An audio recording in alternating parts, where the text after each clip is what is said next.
सरकार तो इतनी मदद कर सकती है उस आदमी की कि चलो उसके बच्चों को रोटी 2 रोटी मिल जाए। क्या ओवरलोड हो चुका है मथुरा वृंदावन? वृंदावन को व्यवस्थित बनाना है, जाम मुक्त बनाना है, तो अगर हमको परेशानी हो रही है तो आपको विचार करना चाहिए, आप आपके भागीदार बन रहे हैं। ब्रज पर बढ़ती आबादी का बोझ। हम जो चाहते हैं कि जो भी ढकेल वगैरह जो लगे, जो भी लोग भारी लोग लगा रहे हैं, ये यहाँ ना लगाएं और इनके लिए स्थान निर्धारित कर दिया जाए, वहां लगाएं। आस्था की नगरी या अव्यवस्था का शहर। कहाँ से आप? हम बनारस के रहने वाले हैं। बनारस से। यहाँ क्यों? यहाँ हम प्रेमानंद जी की वजह से आए हैं। जाम में फंसता जा रहा है ब्रज। हमारे परिवार का खर्चा भी चल जाएगा, ये सोच के आए हैं, लेकिन यहाँ पे सीधा उल्टा हुआ। श्रद्धालु नहीं, बढ़ती आबादी बनी चुनौती। ब्रज की गलियां हुई बेबस। साधु मैं नहीं बनाऊं, ये भगवान ने बनाया है। आप लड़की क्यों बने? आपको भगवान ने बनाया। आपको तो पुरुष बनाया, कुछ करने के लिए बनाया कर रहे हैं, हम देश का कल्याण कर रहे हैं। मथुरा वृंदावन की सांसें हुई भारी। बाहर के जो व्हीकल है उसको बंद किया जाए और हमारे जो लोकल की गाड़ियां जो परदेशी को जाने आने की व्यवस्था है वो संभाली जाए। ब्रज में बढ़ता दबाव, घटती सुविधाएं। कहाँ क्यों आप? हम लखनऊ से हैं मैम। छोड़ के क्यों आ गए? बस यहाँ पे, बस यहाँ क्या नाम, क्या नाम, इन लोगों ने बुला लिया बिहारी जी ने, तो बस उनकी मर्जी से यहाँ रह रहे हैं। सड़कों पर रेहड़ियां, शहर में जाम। मान लो हमको 2 फुट जगह दी जाए, 4 फुट जगह दी जाए, एक निर्धारित समय से हमको 4 फुट जगह दी जाएगी तो हम उसी में बैठ के खाएंगे। हम क्यों रोड पे लगाएंगे? ब्रजवासियों की जिंदगी हुई अस्त व्यस्त। कोई दुकानें चल रही है, कोई अपने बच्चों का पेट पालन कर रहा है, मान लो किसी का कोई रोजगार नहीं है तो आदमी क्या धंधा करेगा? वृंदावन इन दिनों बाहरी लोगों के बोझ तले दबता जा रहा है। ओवरक्राउड से स्थानीय ब्रजवासियों की दिनचर्या अस्त व्यस्त होती जा रही है। बोझ श्रद्धालुओं और पर्यटकों की भारी भीड़ का नहीं है, क्योंकि वो लोग तो आते जाते रहते हैं। परेशानी का सबब तो हजारों की संख्या में दूर दराज से रोजगार की तलाश में ब्रज में पहुंचे लोग हैं, जो रेहड़ी पटरी या अन्य व्यवसायों से जुड़े हुए हैं। ऐसे में सवाल ये उठता है कि मथुरा वृंदावन वासियों के लिए उनकी मूलभूत सुविधाएं उनकी संख्या के अनुसार हैं। प्लानिंग से अलग ज्यादा लोगों की संख्या बढ़ती है तो ब्रजवासियों के लिए चुनौती खड़ी होती है। प्रशासन इन स्थिति से कैसे निपटेगा, ये देखने वाली बात होगी। क्या मथुरा वृंदावन अपनी क्षमता से ज्यादा बोझ उठा रहा है? क्या ब्रज की पवित्र गलियां अब भीड़ और अतिक्रमण के बोझ तले दबती जा रही हैं? क्या श्रद्धालुओं की नहीं बल्कि अनियोजित बसावट और रोजगार की तलाश में आए हजारों लोगों की बढ़ती संख्या ने मथुरा वृंदावन की रफ्तार रोक दी है?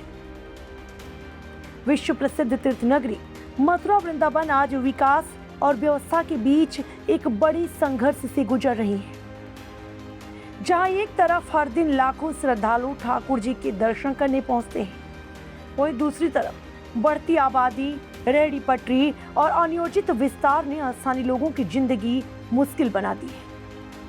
राधे राधे की गूंज से महकने वाली मथुरा वृंदावन की गलियां आज भीड़, जाम और अव्यवस्था की मार झेल रही है।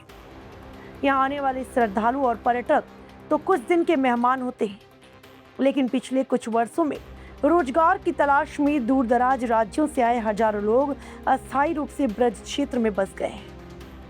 सड़कों के किनारे बढ़ती रेहड़ियां, फुटपाथों पर फैलता कारोबार और अनियोजित बसावट अब शहर की यातायात व्यवस्था पर भारी पड़ रही है। हालात यह है कि कई प्रमुख मार्गों पर दिन भर जाम की स्थिति बनी रहती है। स्थानीय लोगों को अपने रोजमर्रा के कामों के लिए भी घंटों जूझना पड़ता है। मथुरा वृंदावन का बुनियादी ढांचा जिस आबादी के हिसाब से तैयार किया गया था, आज उससे कहीं अधिक लोगों का दबाव झेल रहा है। पानी, बिजली, पार्किंग, सीवर, सड़क और सार्वजनिक सुविधाओं पर लगातार बढ़ता बोझ प्रशासन के सामने नई चुनौती बनता जा रहा है। मेरा नाम हरिओम है। कहाँ के रहने वाले हैं? मैं वृंदावन से बिलोंग करता हूँ। मथुरा जिला पड़ता है मेरा, मथुरा में मेरा मकान है। और वृंदावन में आजकल बड़ी समस्या चल रही है। आजकल समस्या चल रही है मैडम, बात समस्या कुछ नहीं, समस्या है प्रशासन परेशान कर रहा है सभी लोगों। अब मान लो कोई नाले पे कोई ढकेल लगा रहा है, कोई दुकानें चल रही है, कोई अपने बच्चों का पेट पालन कर रहा है, मान लो किसी का कोई रोजगार नहीं है तो आदमी क्या धंधा करेगा? कुछ तो करेगा। परदेशी लोग आ रहे हैं, किसी को पानी बोतल नहीं मिलती है तो वो पानी पीने अपने घर पे जाएगा। अगर किसी की क्षमता तो मान लो 500 रुपये का खाना खाने की है, 2000 का खाना खाने की है, और किसी की क्षमता मानते हैं कि 50 रुपये खाना खाने के 2 पराठे खा के पेट भर सकता है।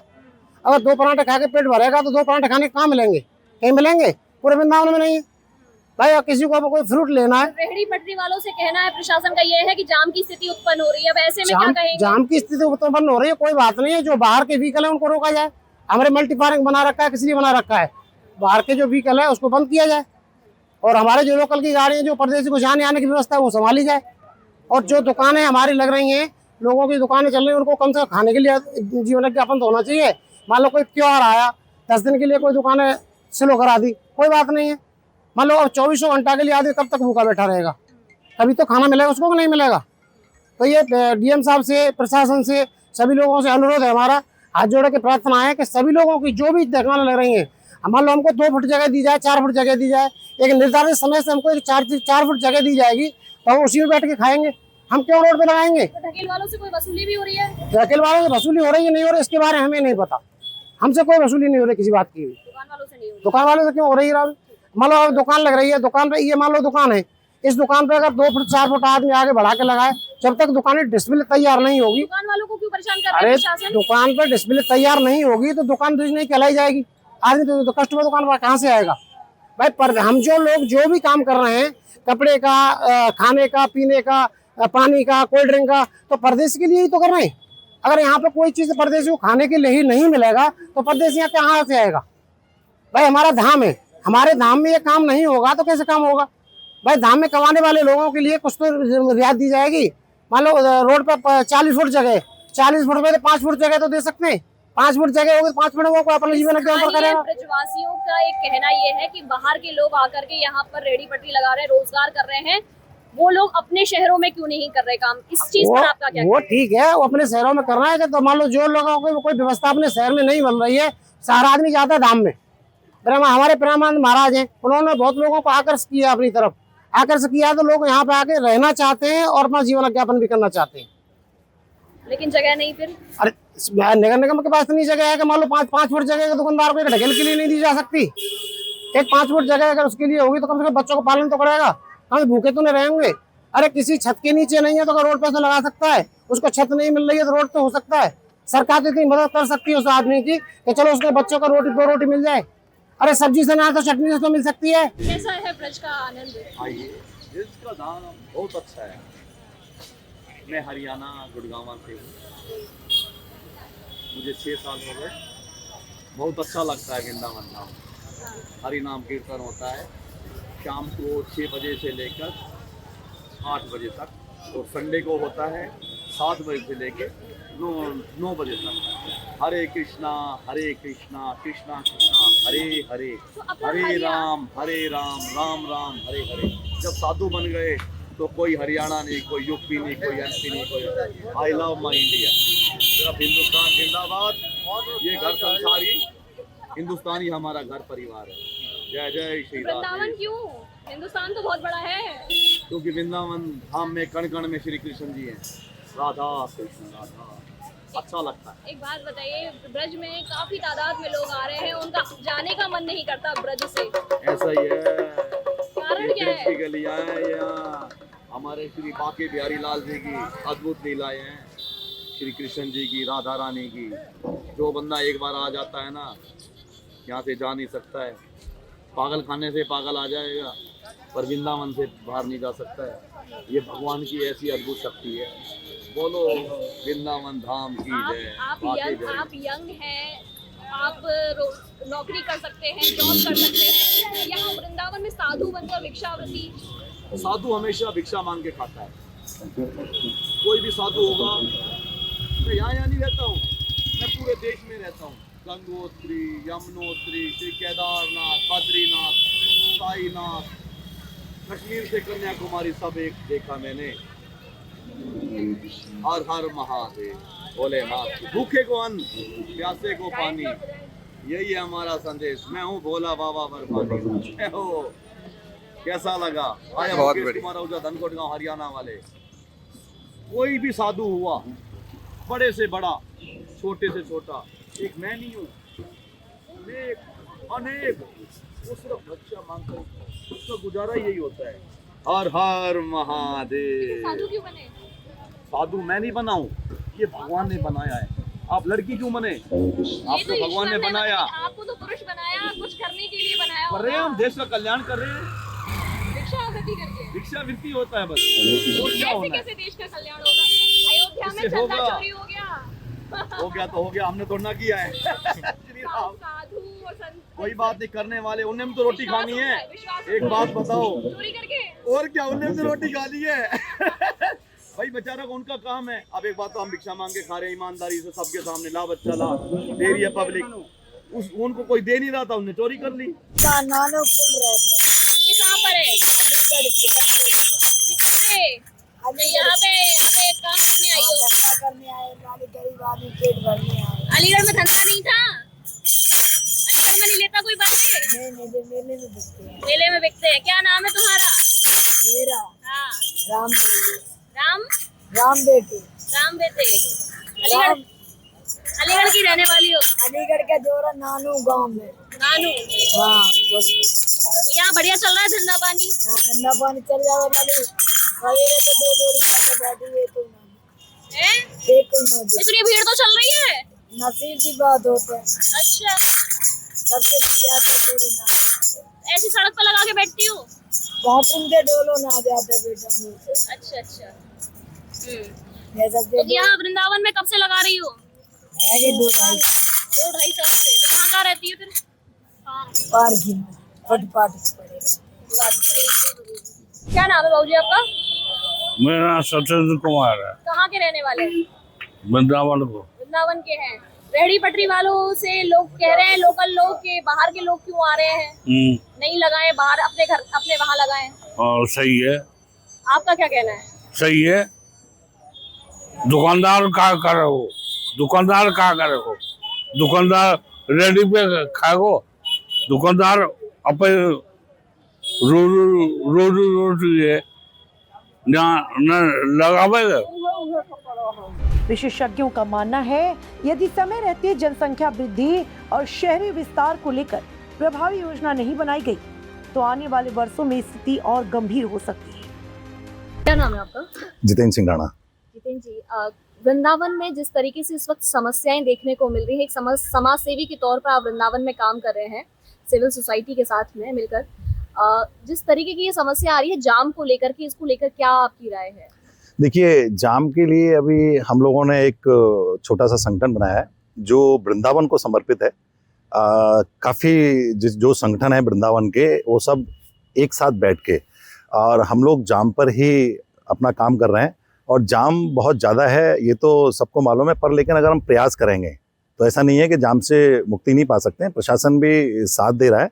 हम लोगों ने भी अभी अधिक मास के समय पे अपनी रात्रि सेवा दी थी सभी लोगों को, फेसबुक के और उसके माध्यम से सबको ज्ञात होगा। जाम को मिटाया जा सकता है, पर हम लोगों को दृढ़ संकल्प होना बहुत ज़रूरी है। प्रयास में लगे हुए हैं। कल डीएम ऑफिस कुछ रेहड़ी पटरी के वाले लोग जो हैं वो पहुंचे थे, उसमें महिलाएं भी शामिल थी और मोस्टली ज़्यादातर लोग बाहरी लोग थे। जब इस खबर को हमारे द्वारा चलाया गया तो उसमें कमेंट में ये लोगों ने उनका विरोध किया और कहा कि आप लोग यहाँ क्यों आए हैं, जहाँ से आए हैं वहीं जाइए, यहाँ तो पूजा पाठ के लिए आए। आपका क्या कहना है? देखिए, मेरा भी यही कहना है कि वृंदावन एक बहुत छोटा सा शहर है, अब थोड़ा काफ़ी बढ़ गया है क्योंकि ख्याति बहुत ज़्यादा हो गई है। बिहारी जी की कृपा है, हमारे प्रेमानंद जी की कृपा है। अब आप ये देखिए कि प्रेमानंद जी भी कहते हैं कि भजन आप घर पे भी कर सकते हैं, माता पिता की सेवा कीजिए, उससे बड़ी सेवा कोई नहीं है। आप फिर भी चलो, आप राधा जी का नाम लेके या प्रेमानंद जी का नाम लेके आप वृंदावन आए हैं, आप कुछ दिन निवास कीजिए। आप अव्यवस्थाएं क्यों फैला रहे हैं? हमारा कहना आपसे सिर्फ है, अगर आपको कोई कार्य भी करना है, आपको यहाँ क्या कहते हैं, आपको अपना रोजगार भी चलाना है, तो उसको व्यवस्थित तरीके से चलाइए। ये गलत तरीका है कि आप रेहड़ी वगैरह लगा के या डकेल लगा के आप जाम को और बढ़ावा दे रहे हैं। नगर निगम भी इसमें लगा हुआ है कि भाई ये जाम ना लगे, परंतु आप लोग जिससे डीएम साहब के पास गए, आपने अपनी व्यथा सुनाई है वहाँ पर जाके, और आप बोल रहे हैं हम बाहरी लोग हैं, तो आप भजन कीजिए यहाँ पर, आप राधा नाम जपिए और अपने जाइए अपने यहाँ पे। यहाँ की व्यवस्थाएं जो खराब हो रही है, हमारा उसका विरोध है। आप लोगों का हमारा कोई विरोध नहीं है कि आप यहाँ पर क्यों व्यापार कर रहे हैं या कुछ भी कर, लेकिन व्यापार उस तरीके से किया जाए कि वृंदावन के जो निवासी हैं उनको परेशानी ना आए, व्यवस्थाएं खराब ना हो, अव्यवस्थाएं ना फैलें, वहाँ तक सब सीमित है। अभी तक ऐसी कोई चीज़ें हमने नहीं की थी। कि हम लोग जाम के विरुद्ध बोल रहे थे या हम लोग आपके खिलाफ बोल रहे थे या आपकी ढकेलों के खिलाफ बोल रहे थे। जब व्यवस्थाएं खराब दिखी, जब पानी सिर से ऊपर जाने लगा, जब हम लोग इकट्ठे होके आगे आए और आप लोग भी वृंदावन को व्यवस्थित बनाने के लिए अपना सहयोग दीजिए। क्या वृंदावन वासियों को और वृंदावन के व्यापारियों को, लोकल व्यापारियों को, बाहर से आए हुए जो अपना रोजगार के लिए बाहर से आए हुए लोग हैं, उनसे दिक्कत है या प्रशासन को? नहीं, दिक्कत तो है, क्योंकि व्यापार इतना बढ़ रहा है और आप जो है आए हो भजन करने के लिए, आप व्यापार कर रहे हैं, तो ये तो गलत चीज है। तो आपका भजन कहाँ जाएगा? आप जो पुण्य कमाने के लिए आए हैं वो तो और पाप में भागीदार, क्योंकि ब्रजवासी उससे परेशान हो रहे हैं, तो ये तो पाप के भागीदार हैं। प्रेमानंद जी खुद कहते हैं कि ब्रजवासी को परेशान मत करो भाई। तो आप ब्रजवासियों को परेशान कर रहे हैं और आप बोल रहे हैं हम भारी हैं, तो आप इस चीज को खुद समझिए कि हमको नहीं भाई, हमको व्यापार नहीं, हमको वृंदावन को व्यवस्थित बनाना है, जाम मुक्त बनाना है। तो अगर हमको परेशानी हो रही है तो आपको विचार करना चाहिए, आप आपके भागीदार बन रहे हैं। देखिए, वृंदावन में जो जितने भी जो ढकेल संचालक जो बाहर से आकर यहाँ ढकेल चला रहे हैं या बाहरी लोग यहाँ पर आकर जो अपना व्यवसाय कर रहे हैं, फुटपाथ के ऊपर कर रहे हैं, उससे यहाँ के लोकल आदमियों को दिक्कत होती है, परेशानी होती है। इस व्यवसाय को इन लोगों को अपनी जगह पर, यहाँ तो नगर निगम इनको वेंडिंग जोन बना रहा है और जो वेंडिंग जोन में इनको शिफ्ट किया जाए। जिस तरह से प्रेम मंदिर, इस्कॉन मंदिर और जो प्रमुख मंदिरों के बाहर फुटपाथ पर व्यापार कर रहे हैं, ये गलत है। फुटपाथ लोगों के चलने के लिए उसको चलने दिया जाए और इनके अलावा जितने भी और भी जो ई रिक्शा, इन पे भी कार्रवाई होनी चाहिए, अपने रूट पर चलें। वृंदावन के लोकल लोग और जो बाहर से श्रद्धालु आते हैं, दोनों ही परेशान है। पिछले 1 महीने बहुत बड़ी दुविधा में रहे लोग कि कोई व्यक्ति एम्बुलेंस से कहीं जा नहीं सकता है, किसी अपने घर में कोई मरीज बीमार आदमी पड़ जाए तो उसको लेके नहीं जा सकता है। तमाम अव्यवस्थाओं से पूरा शहर जूझता रहा है। बहुत ही मुश्किल से यहाँ के जागरूक लोगों ने जब शिकायतें की हैं डीएम सर से जाकर और लोगों से जाकर, तब जाकर इन पर कार्रवाई हुई है। हम ये चाहते हैं कि जो भी ढकेल वगैरह जो लगे, जो भी लोग भारी लोग लगा रहे हैं, ये यहाँ ना लगाएं और इनके लिए स्थान निर्धारित कर दिया जाए, वहां लगाएं। जो आने जाने के सुगम रास्ते हैं उनको बंद नहीं किया जाए, हमारी ये मांग है। ब्रज केवल एक शहर नहीं, करोड़ों लोगों की आस्था का केंद्र है। लेकिन आस्था के इस नगर को सुव्यवस्थित रखने के लिए अब दूरदर्शी योजना और मजबूत प्रशासनिक इच्छाशक्ति की जरूरत है, वरना भीड़, जाम और अव्यवस्था के बीच ब्रज की पहचान कहीं धुंधली न पड़ जाए।